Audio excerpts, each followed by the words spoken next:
I would like to say I'm here on special appearance. No, I think I have some rights here. That I'm a living soul. I am not the straw man of the all caps. Okay. We'll get to that in a moment. So but I am waiving the time. I am not waiving any of my rights. Ma'am. What statutes or what law or what are you saying here are the charges? Because this does not match. Sorry, I have cotton mouth so bad. It's really quite simple. When you have an order to show up for court and you turn in a cut up piece of paper of it to say you're refusing to attend, that this is what happens next. That's pretty simple. Oh, did that offend you? Before we even get 10 seconds into this courtroom footage, you can already feel it. This is not going to be a normal hearing. What you're watching unfold here is a textbook example of a sovereign citizen ideology colliding head-on with the reality of a functioning courtroom. From the moment she opens her mouth, the buzzwords start flying: living soul, special appearance, straw man, and the infamous refusal to waive rights. These phrases aren't accidental. They are part of a belief system that insists the court has no authority, while simultaneously demanding to be heard by the court. And here's the twist: this isn't some minor misunderstanding or paperwork issue. This woman is facing 2 separate criminal contempt charges, including allegedly interfering with the defendant's access to a court-appointed attorney and refusing to appear after being ordered to do so. That's not theoretical law. That's jail time territory. What makes this case so compelling isn't just the legal chaos, but the dynamic in the room. You have a judge trying, almost painfully, to maintain calm, decorum, and procedure, while the defendant bulldozes through every instruction, every question, and every warning sign. This isn't about winning a legal argument anymore. This is about control, ego, and a belief that rules simply don't apply. 2222222222222. This moment right here is where things start going sideways, and fast. The judge hasn't even completed basic procedural steps yet, and already the defendant is interrupting, redefining legal terms, and asserting concepts that simply don't exist in statutory law. Special appearance, common law, living soul. These are all hallmark phrases pulled straight from sovereign citizen playbooks, not Michigan criminal procedure. Notice how the judge handles this initially. He doesn't snap. He doesn't threaten. He calmly redirects and asks her to take a seat. That's intentional. Judges are trained to give defendants rope, especially at arraignments, because appellate courts scrutinize how much opportunity was provided. What she interprets as weakness is actually judicial restraint. Meanwhile, the attorneys at the table are doing the quiet math every lawyer does in situations like this. How long before this becomes unmanageable? Because the issue here isn't disagreement. It's refusal to engage with the process at all. And when someone refuses to acknowledge the court's authority while demanding its protection, that contradiction becomes the core conflict of the entire hearing. All right, good morning. We are on the record in the 89th District Court for the County of Sheboygan. We're conducting the physical hearing upstairs in the circuit courtroom. It's being clerked by the 89th District Court staff down in that courtroom. And we're here in the case of In re Beth Bridgman on a contempt matter. It was filed in an underlying criminal case 23-0868SD. We are providing public access both in the courtroom, in the circuit courtroom, and also online. Counsel, you want to state your appearances, please? Good morning, Your Honor. Paige Miller on behalf of the people. Attorney Eric Villanueva appearing as arraignment attorney on behalf of Beth Bridgman. Also, I will represent myself. Yes, Okay. we'll get to that. I would like to say I'm here on special appearance. No, I think I have some rights here. I don't know. What does special appearance mean to you? It means in a common law that I'm a living soul. I am not the straw man of the all caps. And you'll have an opportunity at a later time. Please just take a seat. I've never seen those opportunities come back around. This is one of the most important sections of the entire hearing, and ironically, it's the part the defendant seems least interested in understanding. The judge is clearly and carefully laying out the 2 contempt allegations, unauthorized practice of law and failure to appear after being ordered. These aren't vague accusations. They are specific, documented actions tied to court orders and procedural violations.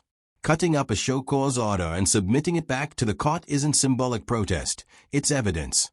Courts don't interpret that as dissent. They interpret it as refusal. And when a defendant allegedly interferes with another person's access to their appointed attorney, that crosses into extremely serious territory. That's not activism. That's obstruction. What stands out here is how methodical the judge is being. He's building a record. Every explanation, every clarification, every pause is intentional. Because if this case escalates, and it absolutely looks like it will, the record needs to show that the defendant was fully informed, fully warned, and fully responsible for what happens next. You're free to stand or sit, whichever you're more comfortable with. I don't know how I would pull the chair up, so thank you. Well, if you want to sit that, I have no problem. All right. Thank you. All right, well, Ms. Bridgman, you're here for an arraignment on 2 allegations of contempt, so I have to advise you of what those are. The first was an order to show cause that I signed on December 13th, 2023, which alleges that you are in criminal contempt of court for the unauthorized practice of law and for preventing the defendant, Seth Flores, from meeting with the Michigan Indigent Defense Commission attorney prior to his arraignment. We scheduled that for a show cause hearing on December 20th. You did apparently appear in the courthouse that day and turned in a copy of the show cause cut into strips with the red lettering on it says your offer to contract is not accepted, and then you did not appear at that show cause hearing. So therefore I signed a warrant for your arrest for that non-appearance. So that warrant alleges that you are in criminal contempt for failing to appear at that show cause. So, Failing to appear for order to show cause on Wednesday, December 20th, 2023 at 11 a.m. for preventing defendant Seth Miguel Thomas Flores from meeting with MIDC attorney prior to his arraignment. So those are the 2 contempt citations pending against you. You have the right to have a hearing on both of those allegations where your contempt would need to be proven beyond a reasonable doubt. You have the right to present evidence in your own defense and cross-examine and challenge any of the evidence presented against you. You have the right to an attorney. If you qualified and requested, you have the right to an attorney appointed at public expense. The MIDC provides an attorney for your arraignment today, just as a courtesy and as required by a what is statute. MIDC? Michigan Indigent Defense Commission. You also, of course, have the right to represent yourself. Do you know, well, first, do you comprehend the penalties? Oh, I'm sorry, I didn't tell you. So both those contempt citations, if you are found to be in contempt or you admit to being in contempt, you could be punished by up to 93 days in the county jail and or a fine of $7,500 or both. I have that outline for you and the maximum penalties outline for you. I think that I would like to wait. I have a call in to the state trooper that your office or the prosecutor's office called to investigate something with me. And I was on the phone with her and told her I had received the show cause, and she said, he can't serve a show cause. I shot over a copy of it. He can't serve a show cause because you're not under bond. This is from the state attorney general's office. I was still on the phone with her. I had filed the paperwork at 9 o'clock. She called me at approximately 10 o'clock. I was still on the phone with her till after 11 o'clock. And she told me that you could not issue a show cause because I was not under bond. Now I understand you have just precluded all of my common law rights by forcing me in the back door into your jurisdiction on this side of the court. And I know that this is not what was on the original document in its entirety. So you have amped up the charges based on the fact that I failed to appear, but I believed she was going to let you know. She was collecting. Here's the moment where fantasy collides with reality. 93 days in jail, a $7,500 fine, or both. This is no longer ideological debate. This is tangible consequence. And yet, instead of recalibrating, the defendant doubles down. That's a pattern we see repeatedly in sovereign citizen cases. The belief system convinces individuals that acknowledging consequences somehow gives them power, when in reality, it removes their lost opportunity to course correct. The judge isn't threatening her here, he's informing her. That distinction matters. Courts are required to ensure defendants understand penalties before allowing self-representation. Ironically, the very rights she claims are being violated are being meticulously protected in real time. This is also where the psychological shift happens. You can hear it. The tension rises. Because once jail time becomes real, the courtroom stops being a stage and starts being a place of accountability, and some people simply cannot handle that transition. Did you just understand what the judge asked you regarding those 2 charges? Did you just understand that I think there's a bigger overriding issue? Thank you. Hang on. Thank I'm you. not going to have this. I'm going to fire him, actually, so thank you very much, because I will represent myself. Okay.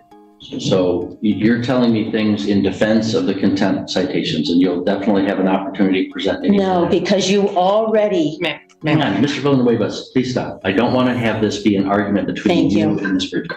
I just like to, state that well, I think we need to back it up. she's pleading not guilty to both of those, and that she would like to request a hearing, that she would like to represent herself at that future Okay. hearing. All right. No, Your but Honor, I all just of my want to- rights were strongly impinged upon for even when I never failed to appear. Okay. We're going to have a hearing where you. She was working, okay, Okay, you're going to get your Mr. hearing. Villanueva, No, I this direct you to is- stop thank you. arguing with Ms. Bridges. Okay. I mean, it's a pretty serious thing to have to spend the night in jail, to be brought in handcuffs and everything else. When I was not being belligerent in that regard, she told me that it was not an authorized show cause. All right. If she told you that, she didn't have the authority to do so. But anyway, that's for the later hearing. So Well, she was purpose is investigating. Okay. Today's purpose is to advise you of the 2 contempt citations. So do you comprehend the maximum penalty that those could carry and the rights that you have that I outlined for you? Now, can I ask, what statutes or what law or what are you saying here are the charges? Because this does not match, sorry, I have cotton mouth so bad. This does not match what the previous document was that you sent to me. And I have a picture of it on my phone, but my phone's not with me. Okay? It does not say, I've told you the charges. I don't have to answer further questions about that from you. Do you understand the rights that I listed for you and the penalties? why have they changed, I'm Judge not Beck? answering that question. Can the prosecutor? No. What? I need an answer to my question. Do you understand that? So you said you want to represent yourself, right? Do you wish to represent yourself and not have an attorney represent you? Yes, I Okay. do. If you want to do that, I must establish that you know what the penalties are and what your rights are. And I have to establish that you're not going to be disruptive to the court. If you refuse, So are those, then I'm going to appoint not an attorney for refusing. you. Okay, then I would appoint an attorney for you and you'd not be able to represent yourself. I know, I listened to that with Trevor. This explanation, if we can even call it that, is where the argument fully collapses under its own weight. Claiming that a phone conversation with a state trooper nullified a court order is not a defense. It's a misunderstanding of authority. Law enforcement officers do not override judges. Administrative conversations do not invalidate signed orders. And belief does not replace jurisdiction. What's happening here is a classic sovereign citizen maneuver, shifting responsibility outward. Instead of acknowledging the order, she reframes herself as misled, excluded, or tricked into jurisdiction. But courts operate on documentation, not narratives. And the paper trail here doesn't support her version. The judge's restraint is notable. He repeatedly redirects her back to the purpose of the hearing, not because he agrees with her claims, but because he is legally required to separate arraignment from argument. She, however, insists on litigating everything all at once, which only deepens the procedural hole she's standing in. So I first have to make sure you know what the maximum penalties are and what your rights are. Do you not? Those maximal penalties are based on the charges, and I'm wondering how you arrived at a change in the charges. I'm not answering that question. You know that you could face up to 93 days in jail and over $7,500 fine. You understand that? Up to that. Okay, but I don't even understand what the charges are. Okay. And do you have any questions for me about any of the rights that I listed that you have to have an attorney and have a hearing and present evidence? Do you have any question about any of those rights? I have a whole question about the whole context of everything today, Judge Gauthier. It's really quite simple. When you have an order to show up for court and you turn in a cut up piece of paper of it to say you're refusing to attend, that this is what happens next. That's pretty simple. Oh, did that offend you? No, it did not offend me. It was a contempt of court. It's a It's common law not about thing. anybody's personal feelings. It's about the authority of the court to compel appearances, and you did not appear.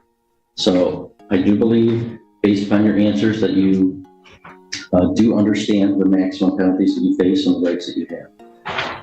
So, Ms. Bridgman, Mr. Villanueva indicated that you wish to plead not guilty to those charges of contempt. I gather from your comments that you would agree that you're not pleading guilty. Correct. That's correct. Okay. All right, so we'll enter a not guilty plea on your behalf to both contempt citations. We'll schedule this for a hearing where the prosecutor will present evidence, and you can present evidence in your defense. If you want to have an officer come testify on your behalf, you can certainly do so. I would like to request a trial by jury. There is no right to trial by jury in a contempt matter. So Oh. that request would be denied. Okay, so then there's no chance to understand what you're charging me with prior to this hearing. I've told you what you charge. There's a code or a statute or any law that I have actually violated here. Well, that's not required to be on a contempt citation. I've told you what the allegations are. If you want me to read them to you again, I will. Okay, I'm not gonna argue with you about what- and the contempt charges that you're saying have changed from the first time. No, there are two. One is the contempt for unauthorized practice of law and preventing Mr. Flores from meeting with his MIDC attorney prior to his arraignment. The second one is for failing to appear for the show cause hearing on that contempt. So I only show one now, What is Okay. the one you have? and this is preventing. And how did you arrive at this at a later date than to issue a bench warrant? Mr. Villanueva? There's two items checkmarked here. This is after the fact, so then you added a different charge than the previous one about the same date. Ma'am, he read two charges. There's two charges. And there it is, the moment almost everyone saw coming. She fires her attorney. This decision is pivotal, and not in a good way. Self-representation is a constitutional right, but it is also a strategic landmine, especially in contempt proceedings where courtroom behavior itself is under scrutiny. Notice how the judge immediately shifts gears. He's no longer debating facts. He's assessing competency, comprehension, and the likelihood of disruption. That's because once a defendant represents themselves, the court must ensure the decision is knowing and voluntary. And frankly, nothing about this exchange suggests clarity or restraint. The irony is overwhelming. She accuses the system of silencing her, yet refuses to answer the very questions required to give her the floor. Every interruption, every refusal, every tangent strengthens the case against her, not substantively, but procedurally. Courts don't punish beliefs. They punish conduct. And her conduct is now center stage. Gauthier. Sure, go ahead. Thank you. Okay. So the first one was that I was practicing law. That was the first one. That's the show cause that you say I failed to appear for. No, it was contempt for unauthorized practice of law and preventing defendant Flores from meeting with MIDC attorney prior to his arraignment. That was on the original. No, I have a picture of the original one. This is why I'm not sure. Do you have a copy of that show cause in front of you right now or no? This one. Would you generally like to see what she has But- here? I just, so if Okay, you don't, so how do I defend? hang on. If you do not have in front of you right now a copy of the first show cause, I'm happy to provide a copy to you. So how did you arrive at a second show cause? Because you didn't show up. The second show cause is for failing to show. But I wasn't on bond. So both show causes are not, No, the December. sorry, that was before the December 20th. Sorry. You may view this document. This is out of the court file. You may view it and then So- send it back. Judge Gauthier, do I have any other recourse to clarify where I was on that day and the information that I was going off of by your own investigator? You do. You do. Okay. That is a hearing date. Today, we're going to schedule a hearing date, and you can present that evidence at that time. And how will the hearing affect a trial by jury As I told you, there is no right to trial by jury for in a contempt charge? So I Oh, can so schedule this is a perfect, nice